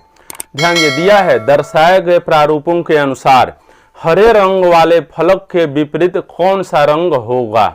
अब ध्यान, ये हमसे हरा रंग पूछ रहा है, तो हम पहले ढूंढते हैं हरा रंग कितने फलकों पर है। यदि 2 से ज्यादा पर है, 3 से पर है, 4 पर है, तो और आसान हो जाता है। हम ढूंढते हैं हरा इस पर है, हरा इस पर है और हरा इस पर है। हरा के अपोजिट सरफेस पर कौन सा रंग होगा, यह हमसे पूछ रहा है। तो हम ढूंढते हैं हरा से जुड़ी हुई सतहों पर लाल और नारंगी है, तो इस पर वो नारंगी है, लाल नहीं है। इस पर लाल और नारंगी है, यानी आंसर यहीं पे आप बना दिए, मिला दीजिए। इस पर पहले और तीसरे पर, यहाँ लाल नारंगी, यहाँ लाल नारंगी, टू सरफेस दोनों में सेम हैं। तो मैंने यही बताया था, जब दो प्रारूपों में टू सरफेस सेम हो तो शेष सरफेस जो सेम नहीं होती हैं वो एक दूसरे के अपोजिट होती हैं, अपोजिट ऑफ ईच अदर। तो यहाँ मिलाइए, लाल नारंगी एक दूसरे के सेम हैं, तो हरा के अपोजिट बैगनी हुआ, यानी वायलेट, यानी हरे के अपोजिट फलक पर बैगनी वायलेट होना चाहिए। ये है जादू, चाहे कुछ भी दे, मैंने जितना पढ़ा दिया इससे बाहर नहीं आता है। इस तरह यह समझिए, CHSL में आया हुआ सवाल है, दिया है एक पासे की 4 स्थितियां दी गई हैं। ऊपरी पटल पर 3 आने पर निचली पटल की संख्या क्या होगी। हमें पूछ रहा है 3 के अपोजिट, भाई ऊपर 3 है तो निचली अपोजिट नीचे ही ना हुआ, उसके अपोजिट पटल पर संख्या क्या होगी।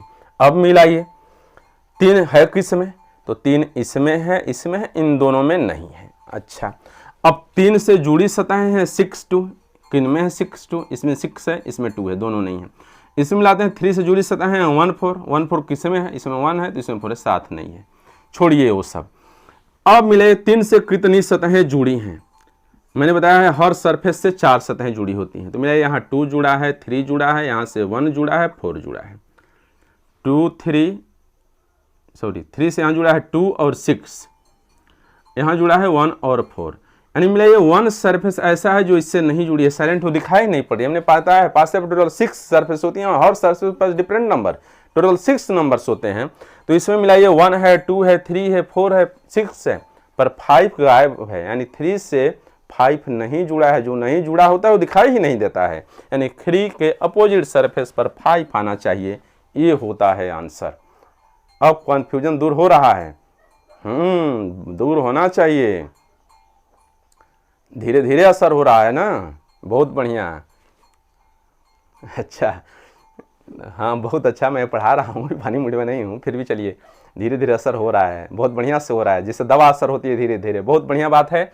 तो चलिए चलते हैं नेक्स्ट सवाल पर और उसे भी बताते हैं। ये सवाल समझते हैं, MPPCS में 2017 में आया हुआ सवाल है, बहुत ही अच्छा सवाल। चलिए इसे हम बताते हैं। दिया है जब एक पासे को 4 बार फेंका जाता है तो प्रत्येक बार निम्न परिणाम आते हैं, यानी पहला बार, दूसरा बार, तीसरा बार, चौथा बार। इन परिणामों के आधार पर आपसे प्रश्न किया है, निम्न संख्याओं में से, ये 4 ऑप्शन दिया है 1 4 5 6, निम्न संख्याओं में से कौन सी संख्या पासे में 3 के विपरीत पार्श्व में है, 3 के अपोजिट साइड में है, ये आपसे पूछ रहा है। अब ये सवाल समझते हैं, पहले ढूंढ रहे हैं 3 के अपोजिट पूछ रहा है, 3 से ढूंढिए, 3 किन किन स्थितियों में दिया गया है। 3 यहाँ है, यहाँ है, यहाँ है। अच्छा भाई, 3 से नंबर जुड़ा है 6 1, इस पर नहीं है, इस पर नहीं है, बहुत बढ़िया, इस पर भी नहीं है। 1 नंबर मिल रहा है, 6 मिल रहा है तो 1 नहीं मिल रहा है, 1 मिल रहा है तो 6 नहीं मिल रहा है। तो सबसे बढ़िया उपाय है 3 से कितनी सतहें जुड़ी हैं। मैंने बताया हर सरफेस से 4 सरफेस संलग्न होती हैं। तो 3 से यहाँ जुड़ी हैं 1 और 6, यहाँ जुड़ी हैं 2 6, यहाँ जुड़ी हैं 1 और 5। मैंने बताया है पास से टोटल 6 नंबर होते हैं, 1 2 3 4 5 6। इसमें मिलाइए कौन सा नंबर साइलेंट है जो दिखाई नहीं पड़ रहा है, वही 3 के अपोजिट है, यानी 4 मिलाइए, यहाँ दिखाई नहीं पड़ रहा है, यानी 3 के अपोजिट सरफेस पर 4 होना चाहिए, ये होता है आंसर। अब समझ में आया? तो चलिए फटाफट आप वीडियो को लाइक, सब्सक्राइब और शेयर कीजिए, जिससे ज़्यादा बच्चे इससे फ़ायदा उठाएं, और जहां कहीं वो समस्या हो मुझे बताएं। इतना बेसिक, इतना कॉन्सेप्टुअल कोई भी टीचर यूट्यूब पर नहीं पढ़ाता है, सब पेड कोर्सेस में पढ़ाते हैं। फिर भी मैंने पढ़ा दिया है, जो ऑफलाइन पढ़ाता हूँ वो ऑनलाइन, जिससे बच्चे लाभान्वित हों। तो आप इससे ज़्यादा से ज़्यादा बच्चों को शेयर और जुड़िए, जिससे पासा उनसे पूरी तरह से न छूटे। तो चलिए मिलते हैं फिर दूसरे दिन नए पैटर्न पे, नई चीज़ों पर। धन्यवाद।